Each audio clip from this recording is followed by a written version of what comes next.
তাহলে কি হচ্ছে a স্কয়ার মাইনাস 2a আর কি আছে মাইনাস b স্কয়ার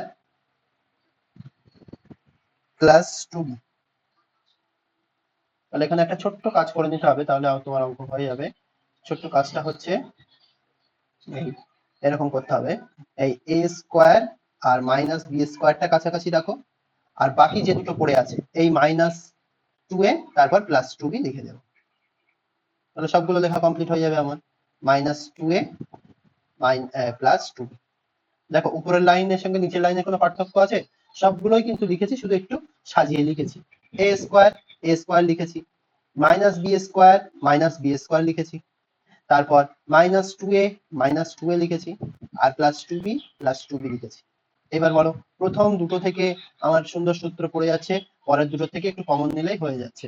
তাহলে আমরা কি করব, প্রথম দুটো দেখতে পাচ্ছ a স্কয়ার মাইনাস b স্কয়ারের সূত্র কি লিখবো, a plus b into a minus b। আর পরের দুটো থেকে দেখো এখানেও 2 পড়ে আছে, এখানেও 2 আছে, তো দুটো 2 যেহেতু এখানে আছে, তো আমরা এই প্রথম 2 এর আগে যেহেতু মাইনাস আছে, তো আমরা মাইনাস 2 কমন নিব। তাহলে মাইনাস 2 যদি কমন নিই, তাহলে প্রথমটার থেকে শুধু a পড়ে থাকছে, আর পরেরটার থেকে b পড়ে থাকবে, কিন্তু চিহ্নটা প্লাসের জায়গায় মাইনাস হয়ে যাবে, কারণ আমি মাইনাস কমন নিলে চিহ্নগুলো সব উল্টে যায়, প্লাসটা মাইনাস হয়ে যাবে, তারপর বিটা বি থাকলো। এই হয়ে গেল। এবার দেখো এখানে এই একটা আমার পদ থাকছে, এই একটা পদ আর এই একটা পদ, এই দুটো পদের থেকে দেখো সেম জিনিস কি থাকছে, a মাইনাস বি এখানেও আছে, এখানেও দেখতে পাচ্ছি a মাইনাস বি।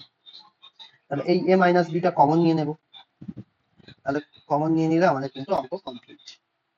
তাহলে আমরা কি করব, a মাইনাস বিটা কমন নিয়ে নেব, a মাইনাস বি। তাহলে a মাইনাস বি কমন নিলে প্রথমটা থেকে থাকছে a প্লাস বি, আর দ্বিতীয়টা থেকে থাকছে মাইনাস 2। তাহলে হয়ে গেল অঙ্ক, মাত্র 4 লাইনের অঙ্ক।